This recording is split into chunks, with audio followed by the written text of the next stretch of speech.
नमस्कार दोस्तों, मैं प्रशांत।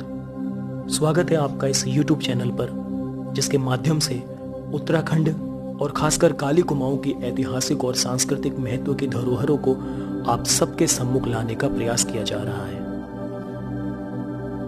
दोस्तों, आज हम यात्रा करेंगे शिव के पावन धाम ताड़केश्वर की, जिसका वंदन करते ही शुरुआत होती है स्कंद पुराण के मानस खंड में वर्णित कूर्म नगरी चंपावत की। वही चंपावत जिसे कुमाऊं के प्रतापी चंद शासकों की प्रारंभिक राजधानी होने का गौरव प्राप्त है। सीताकुंड और गंडकी नदी से परिवेष्टित यह पावन ताड़केश्वर धाम चंपावत के सप्त स्वरों में अपना एक विशेष स्थान रखता है।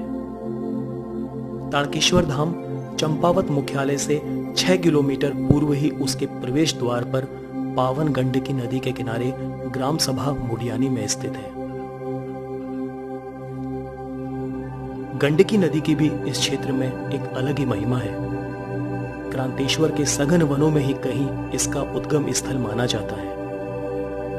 महाभारत के सभा पर्वों में गंडक को गंडकी नदी नाम से भी पुकारा गया है। चंपावत क्षेत्र में गंडकी नदी के बारे में प्रचलित है कि वीर घटोत्कच के श्राद्ध कार्य के दौरान जब पानी की आवश्यकता हुई, तब महाबली भीम ने कुंभकर्ण की खोपड़ी तोड़ी और उससे एक जलधारा प्रस्फुटित हुई, जो बाद में गंडकी नदी के नाम से जानी गई। ताड़केश्वर घाट में इसी पावन गंडकी नदी के किनारे अंत्येष्टि संस्कार से मुक्ति का मार्ग प्रशस्त होता है, ऐसी भी इस क्षेत्र में मान्यता है।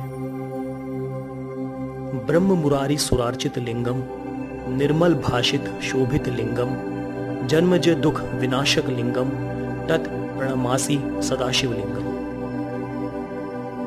ताड़केश्वर धाम की चमत्कारिक महिमा भी शुरू होती है सैकड़ों वर्ष पुरानी शिवलिंग की एक विस्मयादिबोधक घटना से, जिस घटना का जिक्र उत्तराखंड के मूर्धन्य इतिहासकार एवं हिमालयन ट्रेवल्स के लेखक ठाकुर जोत सिंह नेगी ने भी किया है, तथा जो घटना यहाँ की जनश्रुतियों में भी प्रचलित है। ये घटना संबंधित है काली कुमाऊं की सिप्टी पट्टी के मल्ला भगना गांव के गणोत ब्राह्मण से। इस ब्राह्मण की दुधारू गाय अक्सर जंगल में चरते वक्त हिंगला देवी के भी पर्वतों को पार करते हुए ताड़केश्वर पहुंच जाती थी और अपना समस्त दूध वहां पर स्थित शिवलिंग रूपी पाषाण खंड में चुआ आती थी। बारंबार घटनाओं की पुनरावृत्ति से एक दिन ब्राह्मण को संदेह हुआ और उसने गाय का पीछा करने का निश्चय किया। पीछा करते हुए जब वह ताड़केश्वर पहुंचा, तब उसको अपनी आंखों पर विश्वास नहीं हुआ।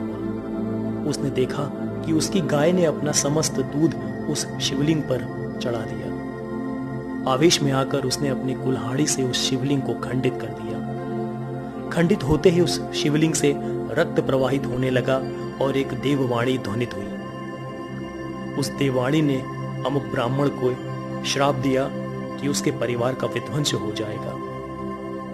अमुक ब्राह्मण भयभीत हो उठा और उसने प्रायश्चित करने का निश्चय किया।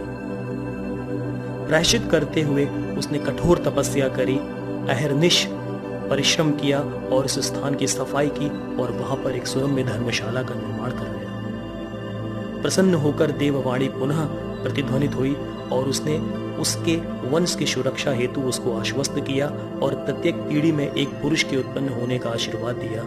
तब से लेकर आज तक उस वंश में यह परंपरा चली आ रही है। इस वंश के द्वारा आश्विन माह के 5वें नवरात्र पर ताड़केश्वर धाम में गोदान करने के भी